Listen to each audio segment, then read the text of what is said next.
കൊച്ചി ധനുഷ്കോടി ദേശീയപാതയിലേക്ക് മണ്ണും കല്ലും ഇടിഞ്ഞു വീണു. മൂന്നാർ ഹെഡ്വർക്ക് ഡാമിന്റെ സമീപമാണ് മണ്ണിടിഞ്ഞത്. ഭാഗികമായി തടസ്സപ്പെട്ട ഗതാഗതം മണ്ണ് മാറ്റി ഇപ്പോൾ പുനഃസ്ഥാപിച്ചിട്ടുണ്ട്. ജെയിൻ രാജു വിവരങ്ങളുമായി നമുക്കൊപ്പം ചേരുന്നു. ജെയിൻ, ഗതാഗതം സാധാരണ നിലയിലേക്ക് എത്തിയോ? ഗതാഗതം സാധാരണ നിലയിലേക്ക് എത്തുന്നു. കാരണം ഒരു സൈഡിലൂടെ ഇപ്പോൾ ഗതാഗതം നടക്കുന്നുണ്ട്. മറു സൈഡിലെ മണ്ണും അതോടൊപ്പം തന്നെ വലിയ പാറക്കല്ലുകളും നീക്കം ചെയ്യുന്നതുമായി ബന്ധപ്പെട്ട ജോലികൾ പുരോഗമിച്ചുകൊണ്ടിരിക്കുകയാണ്. കഴിഞ്ഞ രാത്രി ഇടുക്കി ജില്ലയിൽ പരക്കെ ശക്തമായ മഴയായിരുന്നു. ആ മഴയെ തുടർന്നാണ് ഇവിടെ വലിയ രീതിയിൽ ഈ മണ്ണിടിച്ചിലുണ്ടായത്.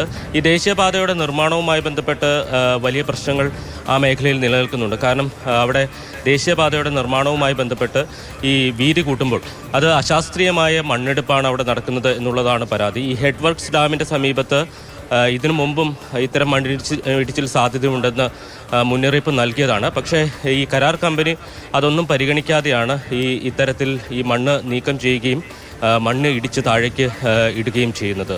ആര്യ, ശരി.